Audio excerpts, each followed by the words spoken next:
Foot, le miroir du football de la diaspora congolaise.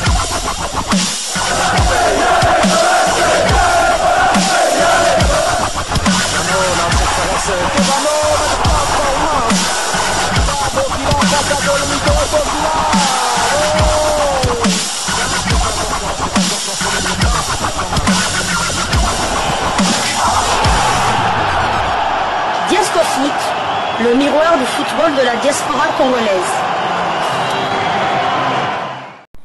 Vous êtes sur Diasco Foot, le miroir du football de la diaspora congolaise. Diasco Foot vous dit bonjour, tout le plaisir est pour nous de vous retrouver, mais surtout de savoir que vous êtes nombreux en train de suivre votre chaîne YouTube dédiée uniquement aux footballeurs de la diaspora congolaise. C'est l'heure de partager avec vous quelques news que nous avons pu récolter pour vous. Des news concernant la tanière des léopards de la République démocratique du Congo. Et cela dans le cadre de cette première livraison sportive de ce dimanche 2 mars 2025. Une livraison qui nous emmène du côté de la Fédération internationale de football association qui vient de préciser la date du match de la 5e journée des éliminatoires de la Coupe du Monde qui va opposer les léopards de la République démocratique du Congo au Soudan du Sud, ici à Kinshasa, au stade des Martyrs. Initialement, nous avions la date du 17 mars, mais la FIFA a confirmé celle du 21 mars et c'est ce dont nous allons vous parler dans le cadre de cette première livraison. Et nous allons aussi vous parler du corps arbitral qui a été désigné pour officier le match entre la RDC et le Soudan du Sud. Et c'est grâce à un article de nos confrères d'IrisFootball.com, un article intitulé Éliminatoire mondial 2026. Le match RDC Soudan du Sud programmé le 21 mars. Le match comptant pour la 5e journée des éliminatoires de la Coupe du Monde 2026 du groupe B opposant la RD Congo Soudan du Sud est prévu vendredi 21 mars 2025 à 17 h au stade des Martyrs de Kinshasa. La Fédération internationale de football association FIFA l'a confirmé dans une correspondance envoyée à la Fédération congolaise de football association FECOFA mercredi 26 février dernier. Il faut noter également que 7 officiels sont retenus pour le match RDC contre Soudan du Sud. Cette rencontre du groupe B entre la RDC et le Soudan du Sud sera officiée par les arbitres mozambicains et angolais. La FIFA a désigné au total 7 officiels dont 4 arbitres pour ce match de la 5e journée des éliminatoires de la Coupe du Monde. Il s'agit des Mozambicains Alvacao Celso, arbitre, et Maringue Arsenio, assistant 1, ainsi que des Angolais Lopez Ivanildo Merles, assistant 2, et Carmelino Elton Giovanni, 4e officiel. Les 3 autres officiels du match ne sont autres que Chantali Shaibou Aminou du Nigeria, inspecteur des arbitres, Mohamed Khalid Abdallah de la Tanzanie, commissaire de match, et Mamane Idil Amustafa du Niger, officier de sécurité. Et pour rappel, les matchs comptant pour la 5e et la 6e journée des éliminatoires du Mondial 2026 se joueront pendant la trêve du 17 au 25 mars 2025 dans les différents stades du continent. Très chers confrères, le corps arbitral désigné, nous aurons affaire, en gros en tout cas, au corps arbitral lusophone. Au Mozambique, on parle portugais, en Angola aussi. Et donc, nous allons faire face à ce type d'arbitrage. Je ne sais pas si c'est à notre avantage ou non, mais ce qui me tique un peu, c'est cette date du 21 mars. Parce qu'on sait que cette fenêtre, cette trêve internationale va aller de mi-mars à fin. Donc, disons du 17, comme cet article le dit, au 25 mars. Pourquoi la FIFA n'a pas maintenu cette date du 17 pour donner un peu plus de temps aux 2 équipes d'ailleurs, puisque le Soudan du Sud devra retourner dans son pays. Je ne sais pas où le Soudan du Sud joue ses matchs, probablement pas au Soudan du Sud, certainement ailleurs. Mais pour la RDC qui devra faire un voyage quasiment à mi-parcours du voyage vers l'Europe. Et donc les joueurs seront fatigués, on n'aura que 4 jours. Est-ce qu'on aura suffisamment de temps pour récupérer? Pourquoi la FIFA ne tient-elle pas compte de cela? Est-ce que la FIFA agirait pour favoriser une nation? Suivez mon regard. Non, je dirais que non, parce que c'est de l'eau malheureusement de toutes les équipes. Parce que le week-end du 15 au 16 mars, les championnats européens se joueront normalement. Donc c'était difficile que les matchs se jouent les lundis 17. Mais c'est vrai que ils auraient pu mettre quand même le match, par exemple, pourquoi pas le dimanche 23 mars, et le match à Nouakchott le mardi 25. Et les joueurs reviennent dans leur club le 27, et pour les championnats, le match de championnat qui vont se jouer le 28 et le 29.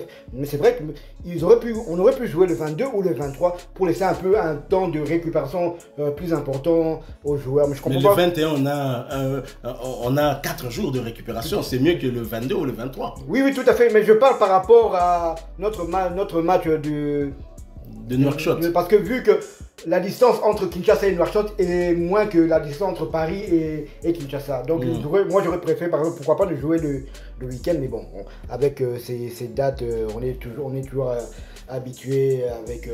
Parce que les joueurs évolués en Europe vont rentrer à partir de Nouakchott, hein, c'est ça. Hein. Oui, je crois. Donc de toute façon, comme ils ont dit, le stage va commencer le lundi 17. Le lundi 17, et le dernier lot des joueurs, comme d'habitude, arriveront le mardi 18. Donc je suppose que le premier entraînement se fera le mardi 18. Donc Sébastien aura 3 jours pour préparer ce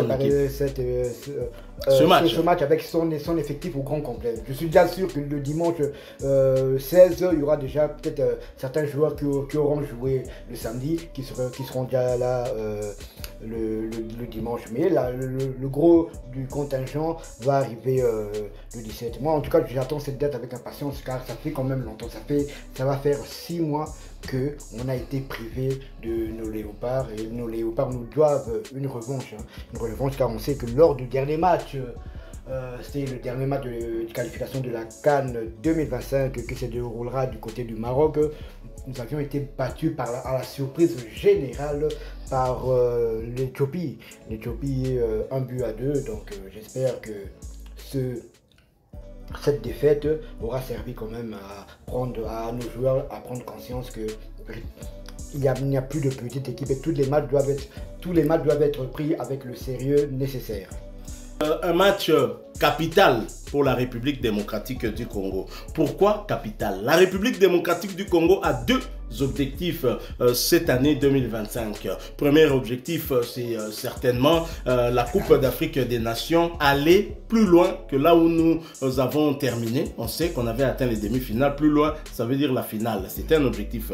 L'autre objectif de cette année, bien se positionner pour la course au mondial, pour la qualification. On sait que dans le groupe B, on est à 6 équipes.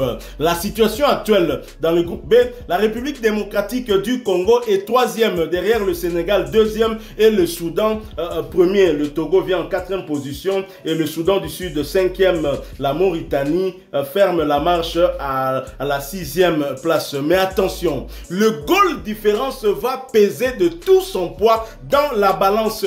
Et dans cette matière-là, la République démocratique du Congo est très en retard par rapport aux 2 premiers. Et donc pour ce match contre le Soudan du Sud, ne venez pas nous raconter que seule la victoire suffit. Parce que s'il y a une équipe où la République démocratique du Congo peut essayer de soigner son goal différence, d'autant que les 2 premiers vont s'affronter, c'est lors de ce match-là. Je vous rappelle, le Soudan, après 4 journées, a 3 victoires, 1 match nul, 0 défaite.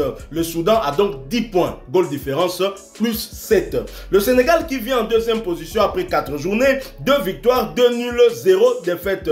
Point 8, goal différence 6. La République démocratique du Congo 3e après 4 journées, 2 victoires, 1 nul et 1 défaite. Goal, combien de points? 7, goal différence 4. Donc 3 buts de différence avec le Soudan premier et 2 de différence avec le Sénégal. Donc s'il y a un match où la République démocratique du Congo peut essayer de rattraper non seulement en termes de points mais aussi en termes de goal différence les 2 premiers pour essayer un peu de se mettre entre les 2, c'est bien lors de ce match contre le Soudan du Sud. Un match donc capital, un match très important pour la République démocratique du Congo. Je continue quand même. Le Togo, après 4 journées, 0 victoire, 3 nuls et 1 défaite. Le Togo n'a perdu que contre la République démocratique du Congo. 3 points, goal différence 2.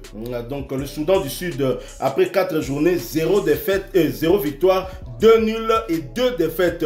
2 points, goal différence plus 1. La Mauritanie, 0 victoire, 1 nul, 3 défaites, 1 petit point, goal différence 0. Donc voilà les 2 adversaires qui sont les 2 derniers après 4 journées que la République démocratique du Congo va affronter. Donc la RDC va affronter les 2 plus faibles. Donc si nous perdons dans les 6 points qui sont devant nous, inutile de rêver encore le mondial au Mexique, États-Unis ainsi que Canada. De toute façon, le calcul est simple.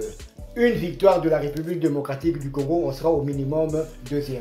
Car le Sénégal et le Soudan vont s'affronter. Donc le Soudan qui est à 10 points, le Sénégal en a aussi. S'il faut un match nul et que la République démocratique gagne, la République démocratique du Congo devient 2e. Si le Sénégal perd, on revient toujours 2e. Mais si le Soudan perd, donc on sera à égalité avec le Soudan et le Sénégal sera premier. À 1 point. Donc, à coup sûr, une victoire de la République démocratique du Congo, on sera au minimum 2e ex aequo. Et c'est tout ce que nous pouvons espérer. Voilà qui met fin à cette première livraison sportive de ce dimanche 2 mars 2025. Vous l'avez aimé, laissez-nous un maximum de j'aime. Partagez avec nous en commentaire votre point de vue. Le corps arbitral pour le match RDC Soudan du Sud connu et la date également. Ce match aura lieu le 21 mars. Ce sera un vendredi sous le coup de 17h heure de Kinshasa. Et vous n'êtes pas encore abonné sur cette chaîne Diasco Foot, sachez que nous sommes le miroir du football de la diaspora congolaise.